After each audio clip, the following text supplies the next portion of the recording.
नमस्कार, मैं हूं सौरभ कौशिक और आप देख रहे हैं फॉर्मूला यूपीएससी।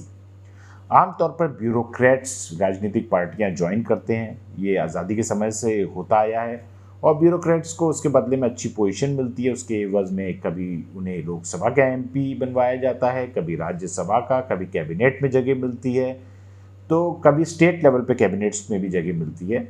और आप कहेंगे इसमें नया तो कुछ नहीं है, लेकिन हाल फिलहाल में अरविंद कुमार शर्मा, जी हाँ, ए के शर्मा यानी अरविंद कुमार शर्मा एक फॉर्मर ब्यूरोक्रेट हैं। उनका नाम सुर्खियों में है क्योंकि वो बीजेपी की यूनिट, यूपी की यूनिट के इकाई के उन्हें बनाया गया है वाइस प्रेसिडेंट।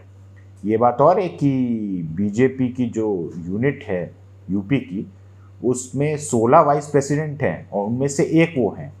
लेकिन सवाल ये है कि एक ब्यूरोक्रेट को एक राजनीतिक दल क्यों अपने संगठन वाले स्ट्रक्चर में, बीजेपी जैसा दल जिसका बहुत ही ऑर्गेनाइज्ड एक स्ट्रक्चर है, उसमें एक ब्यूरोक्रेट की क्या उपयोगिता हो सकती है और ऐसा क्यों हुआ, ही क्या हालात थे कि ऐसा हुआ और क्या उपयोगिता है उनकी और क्या इसके पीछे कोई रहस्य है, तो वो आज हम समझने की कोशिश करते हैं। तो सबसे पहले हम जानते हैं ए के शर्मा के बारे में।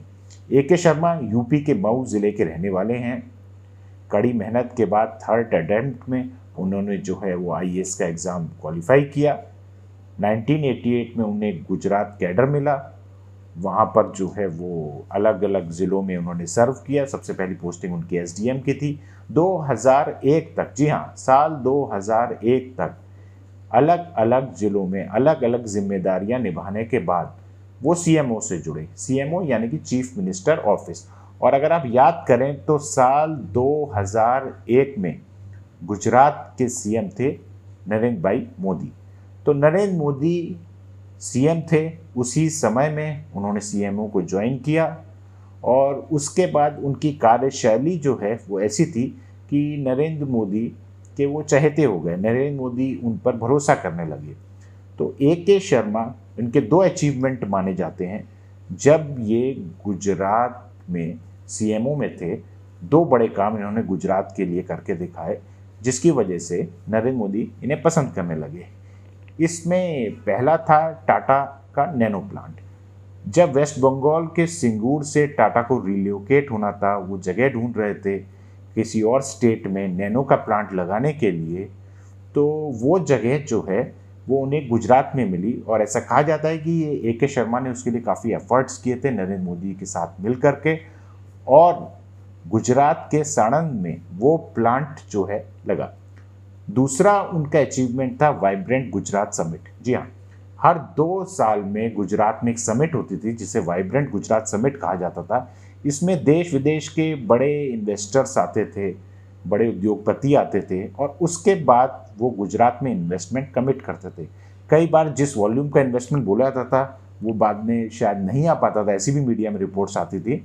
लेकिन तब भी वाइब्रेंट गुजरात समिट एक सक्सेसफुल इवेंट था और ऐसी समिट्स कई और राज्यों ने भी शुरू करी, कई और राज्य सरकारों ने भी शुरू करी।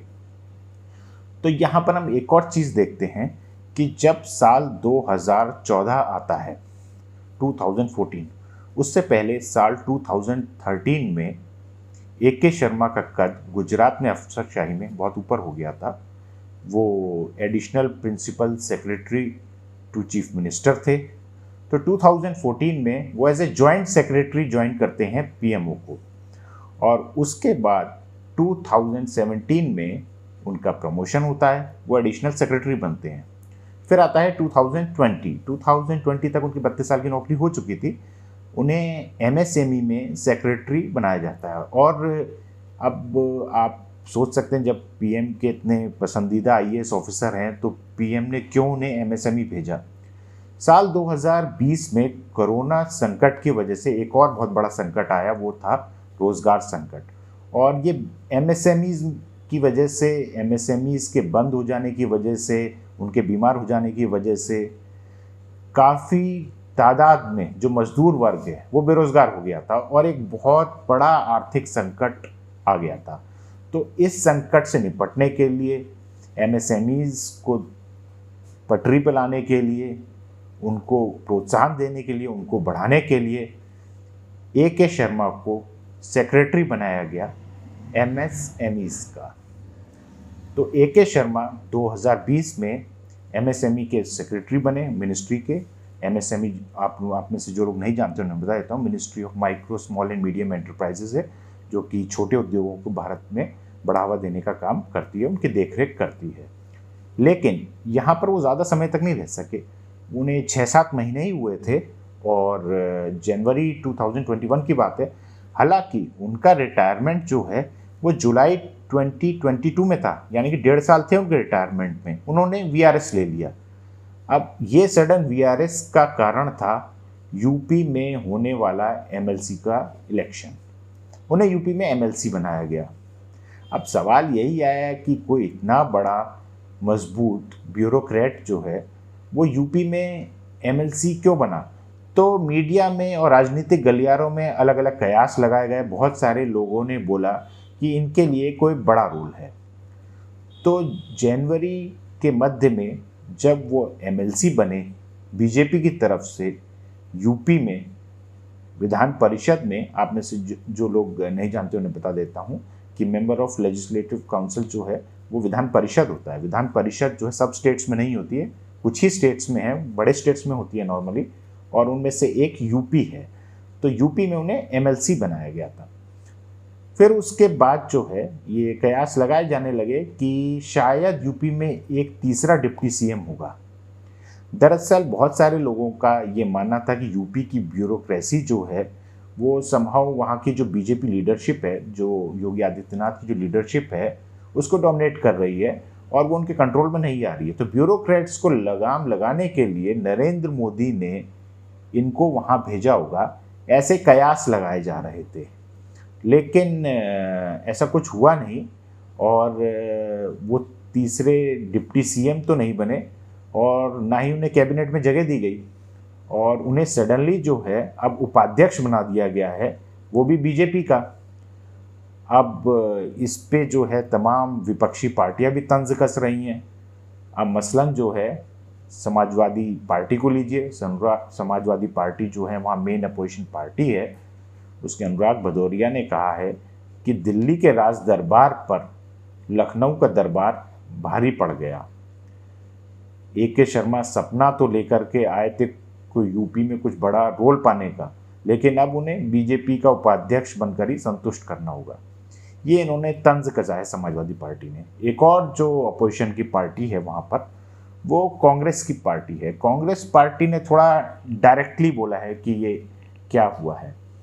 कांग्रेस पार्टी के सुरेंद्र राजपूत का कहना है कि क्या बीजेपी का उपाध्यक्ष बनने के लिए, बीजेपी के स्टेट लेवल का उपाध्यक्ष बनने के लिए ए के शर्मा दिल्ली से, पीएमओ से, क्या वो पीएमओ छोड़ के इसलिए आए थे कि वो यूपी में जो है बीजेपी को उपाध्यक्ष बन जाए। साफ है कि यूपी में जो बीजेपी में जो है वो सत्ता का संघर्ष है, लेकिन इस बार योगी जी जो है वो मोदी जी पर भारी पड़ गए हैं।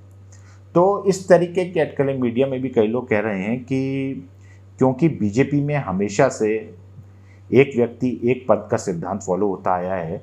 नॉर्मली अगर कोई शख्स मिनिस्टर होता है तो उसे फिर संगठन में बड़ी जगह नहीं मिलती है, और अगर संगठन में कोई से बड़ा पद मिलता है स्टेट लेवल पे, सेंट्रल लेवल पे, तो फिर उसे मिनिस्ट्री नहीं मिलती है।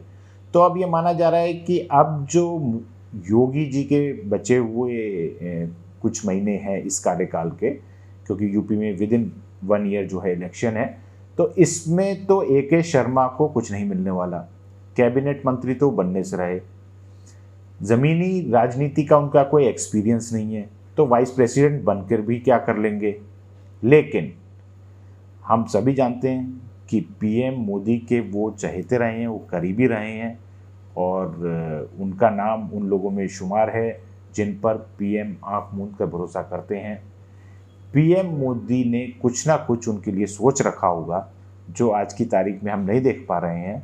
लेकिन आगे चल के ए के शर्मा को क्या रोल मिलेगा, ए के शर्मा क्या करेंगे, यूपी की राजनीति में ए के शर्मा का क्या रोल होगा, क्या सोच के पीएम ने उनको भेजा था, भले ही योगी AK शर्मा को पसंद ना करें या उनके कुछ और प्लान हो, लेकिन मोदी जी के बारे में हम जानते हैं कि वो सडन सरप्राइज करते हैं। तो ये रहस्य जो है ये प्रधानमंत्री मोदी जी ही खोलेंगे कि AK शर्मा की आगे क्या उपयोगिता है यूपी में। धन्यवाद, थैंक्स।